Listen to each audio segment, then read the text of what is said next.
Pessoal, boa tarde, tá? Então, como prometido, hoje eu vou estar postando então a nossa videoaula, tá? Que é a videoaula referente à revisão, né, para a prova de recuperação, tá? Que acredito aí que vai ser semana que vem, ok? Essa aula de revisão, pessoal, que é da aula de laboratório do sétimo ano, tá? É bom estar enfatizando aí para vocês, porque da última vez, né, eu falei e acho que alguns alunos confundiram. Quem é do sétimo azul, tá? A revisão, a prova de revisão vai ser somente o experimento um e 2, tá? O experimento das vidrarias e o experimento lá das máquinas simples. O experimento 3, o sétimo azul não fez, tá? Lembra lá que teve um atraso na aula, não ia dar tempo, a gente acabou não fazendo? Ok? Então não vai cair o experimento 3 para o sétimo azul. O laranja e o verde, esses sim vão ter os três experimentos: vidrarias, máquina simples e garrafa térmica, ok? Então a nossa aula de revisão, basicamente, ela vai abordar esses três experimentos. Eu vou falar de uma forma bem breve, né, cada experimento, né, o que vai ser abordado na prova, né, de cada experimento. Lembrando que não é aula de revisão de química, tá, pessoal? Aqui saiu no vídeo química, mas é laboratório, tá? É que como eu usei uma outra transparência, eu acho que ficou esse erro aí de digitação, tá? Então, experimento 1, vidrarias e equipamentos, né? O porquê da gente utilizar vidrarias, né? Quais que são as funções, né, das principais vidrarias, dos equipamentos, para que eles servem. O experimento 2, a gente fez uma gangorra, tá? Então, é um experimento de máquina simples que a gente fez com papelão, saber a importância do fulcro, tá? E por último, o experimento 3, que foi a nossa confecção da nossa garrafa térmica, né? Qual que é a importância, né, da garrafa térmica, né? Por que a gente utiliza, né, muito essa tecnologia, esse conceito da garrafa térmica, saber quais que são os materiais que estão envolvidos na confecção da garrafa térmica. Então, por isso que é bom, né, a gente recapitular lá o que foi realizado nos experimentos, porque lembra lá na última prova que eu pedi para vocês desenharem, né, como que foi o experimento 2, como é que foi o experimento 3. Então, tentam resgatar isso um pouco na memória de vocês para ficar mais fácil, né, a assimilação dos conceitos a partir de agora. Tá? Lógico que também para a prova de laboratório, pessoal, é extremamente importante a gente saber, vamos dizer assim, contar, né, como que foi realizado aquele experimento, por que ele é importante, ok? Então vamos lá. Pessoal, essa primeira parte não foi nenhum experimento, né, mais uma aula, né, de demonstração né, o que são as vidrarias, né, o que são os equipamentos que a gente tem no laboratório. Então, antes da gente começar qualquer atividade, né, ao longo do ano que tenha relação com o laboratório lá da escola, laboratório de química, né, laboratório de ciências, é bom a gente se familiarizar com os utensílios, né, os equipamentos, as vidrarias que compõem o nosso laboratório. Então, saber, né, qual que é a utilidade específica de cada vidraria, se eu quero guardar coisas, amostras sólidas, se eu quero medir volume, né? Então, saber pelo menos os principais, ok? Aqui eu coloquei alguns que são dos principais, né? Para a gente poder falar um pouco. Pessoal, esse primeiro aqui todo mundo sabe, né? A gente usa muito, o pessoal da biologia usa muito, né, para armazenar material orgânico, célula. Vocês, lógico, muitos já viram isso quando vai fazer lá exame de sangue. O pessoal da química também utiliza para fazer algumas reações com desprendimento de calor, né, que forma fumaça colorida e tal. Então esse aqui é um tubo de ensaio, tá? Então ela tem aí inúmeras aplicações aí, né? Algumas delas eu citei agora anteriormente, ok? Essa vidraria do lado é uma vidraria, é a principal vidraria aí, vamos dizer assim, né?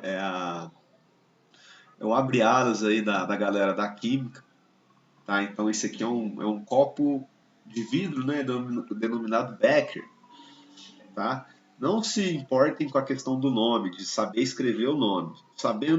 Eu sabendo entender que você quis dizer Becker, tá? Então o Becker eu posso armazenar sólido, eu posso armazenar líquido. Lembrando que o líquido aqui, pessoal, ele não é tão preciso, são medidas aproximadas, tá? Então o pessoal faz reação nele, a gente utiliza para armazenar líquidos, solventes, ácidos, ok?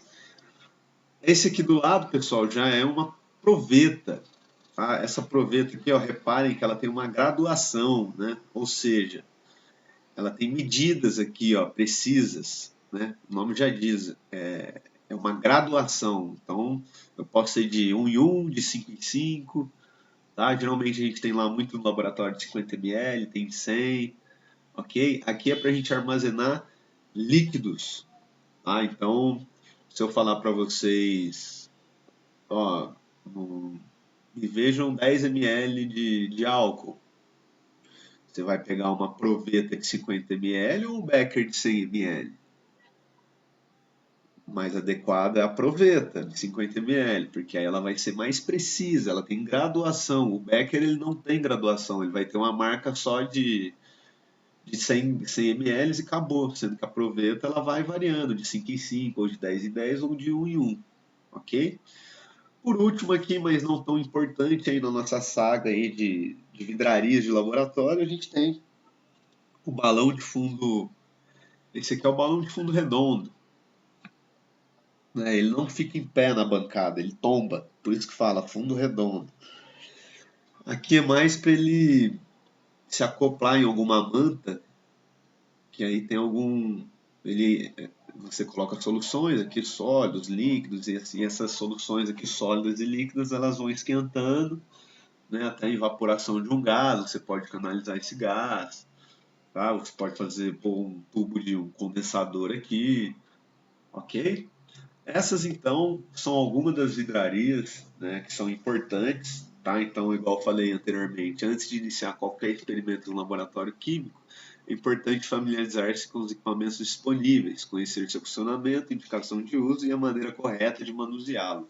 Os únicos equipamentos assim que a gente, né, mexeu, né, foi a balança, foi o bico de Bunsen, que é aquele equipamento que sai a chama do gás, né, do laboratório. Então, o equipamento assim que vocês vão mais se familiarizar tem o microscópio, então vai ser mais a parte aí do microscópio e a balança, tá? E o bico de Bunsen, que é onde sai a chama. Então, a grande maioria dos equipamentos utilizados no laboratório também são de vidro, tá? Portanto, é necessário muito cuidado ao manuseá-los. Esses podem ser de vidro comum, pirex ou de quartzo fundido. Então, pessoal, tem que ter muito cuidado com. Por isso que eu falo para vocês que laboratório não é local de bagunça, de brincadeira. Tem que ter extrema atenção, porque se quebrar, a chance de você se machucar, se cortar, ela é grande. Tá? Então, a gente tem vidrarias de vidro comum, aquelas que não necessitam, às vezes, de colocar sobre calor, mas as outras que tem que ter uma certa refratariedade, elas não são de vidro comum, geralmente são pirex ou de quartzo fundido, tá? Devido a essa aplicação e dele suportar também, que às vezes fica quente, frio, né? Vamos dizer assim, essa troca aí de calor quente, frio, e aí ele não trinca, né? Ele não quebra. O nosso segundo experimento aí de máquinas simples. Então, é importante vocês saberem que as máquinas estão presentes em quase todos os aspectos da nossa vida cotidiana, tornando nossas tarefas mais fáceis e eficientes, desde os simples utensílios da cozinha até as complexas máquinas de lavar e computadores. Cada uma delas desempenha um papel importante no nosso dia a dia. Então, saber a importância, né, das máquinas no cotidiano das pessoas, na vida das pessoas. Vocês já pensaram que sem elas como seria a nossa vida, como seria mais difícil a nossa vida? Então, a gente explorou aí diferentes tipos de máquinas, que são duas, né?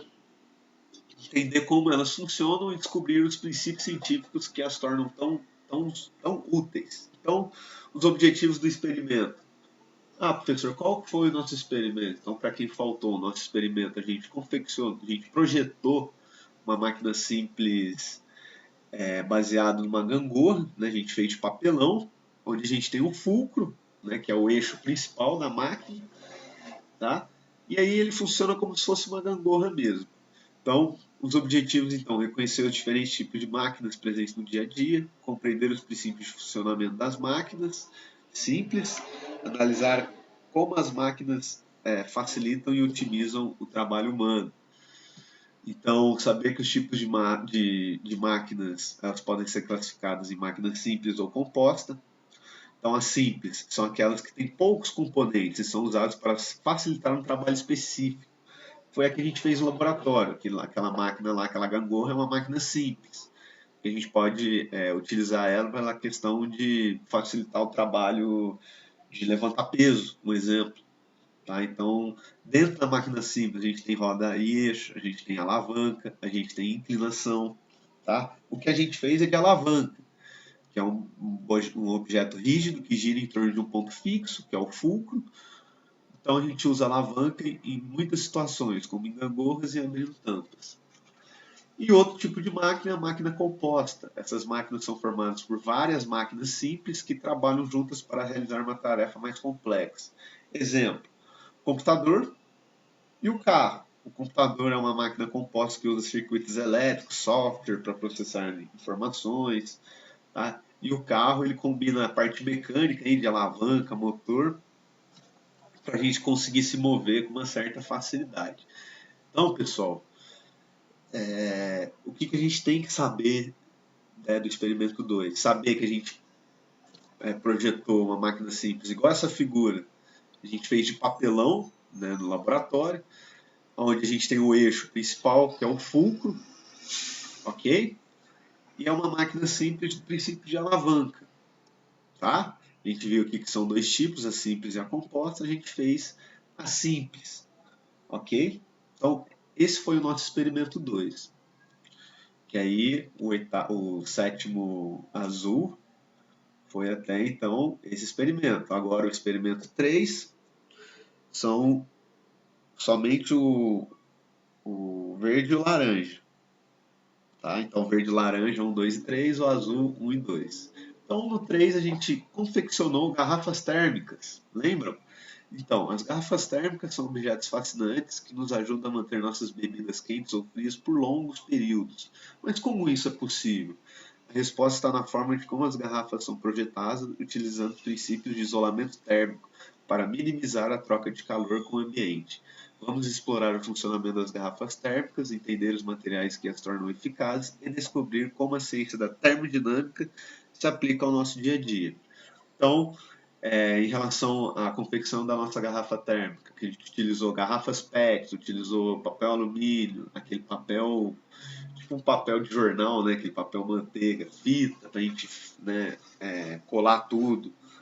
Compreender o conceito de isolamento térmico, porque tudo tem que estar extremamente vedado, extremamente isolado. Lembra que eu falei que não pode ter contato nenhum com a atmosfera. Explorar os materiais que podem ser usados para construir uma garrafa térmica. Então, as garrafas térmicas caras, né, de café, né, que conseguem armazenar o calor por maior tempo, eles têm por dentro dela uma parte espelhada, né, que é tipo como se fosse um refratário. Né, aquele material ali é que faz a garrafa ser mais potente que a outra, vamos dizer assim. E por último, a gente construir a garrafa térmica com materiais simples. Então, o que é uma garrafa térmica? A garrafa térmica ela é conhecida como termo, é um recipiente projetado para manter a temperatura de líquidos por um longo período.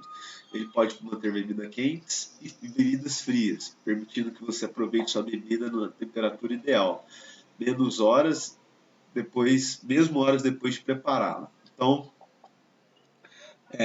por que o ser humano utiliza a garrafa térmica? Muitas bebidas, né, às vezes precisa de estar refrigerada, né, senão estraga, tipo leite, né, outras bebidas. E também a questão de bem-estar, né? Ah, eu quero beber uma aguinha gelada no calor, né? Então, por isso que a gente utiliza garrafas térmicas. Então, como que funciona? Qual que é a ciência que está por trás da garrafa térmica? A eficácia da garrafa térmica se deve ao seu design inteligente. E alguns são os principais elementos que ajudam a conservar a temperatura. Então, o vácuo, que é o principal segredo das garrafas térmicas, que é o vácuo entre as duas paredes do recipiente. O vácuo é a ausência do ar, o que significa que não há partículas para conduzir calor. Isso minimiza a transferência de calor de dentro para fora e vice-versa. Então, o vácuo é aquele material que é a capa, né, que é entre o material isolante e a superfície reflexiva. Tá? O material isolante, então, é o nosso papel, é o nosso jornal que a gente fez na nossa garrafa térmica. Então, as garrafas térmicas são feitas de aço ou vidro, materiais que ajudam a manter a temperatura interna. O vidro é usado em alguns modelos porque é um bom isolante e não altera o sabor da bebida. Tá? E por último, as superfícies reflexivas, que são aquele revestimento reflexivo nas paredes internas. Então, essa superfície reflexiva é que ajuda a manter o calor na sua garrafa térmica, tá? Que é a função do nosso papel alumínio na nossa garrafa térmica. Esse revestimento ajuda a refletir o calor de volta para o interior da garrafa, impedindo que ele escape. Lembra que eu falei que o calor, ele é imagine como se fosse uma onda, né? Uma onda eletromagnética que a gente não vê, tá? Que ela se propaga, ok? Quando eu tenho essa superfície reflexiva, essa onda de calor ela vai bater nessa superfície e você vai armazenar essa onda de calor ali dentro. Ela não vai se espalhar, ela não vai para fora, ela vai ficar presa ali, ok? Então isso é a principal função aí da garrafa térmica e da superfície reflexiva. Então, saber como que a gente construiu a garrafa térmica no laboratório, no experimento, saber cada parte lá da garrafa que a gente confeccionou, ela tem relação com o que é o vácuo, o que é o material isolante, o que é a superfície reflexiva. Lembra que a gente utilizou duas garrafas PETs, utilizou papel de jornal, tipo um papel de jornal, papel alumínio, tá? Saber as principais características e funções dos elementos que compõem aí a garrafa térmica. Pessoal, então é isso. Eu tentei fazer aí de uma maneira bem objetiva, bem simples, tá? Espero que tenha ajudado, ok? E qualquer dúvida, eu estou à disposição. Então, bons estudos, um abraço e até semana que vem.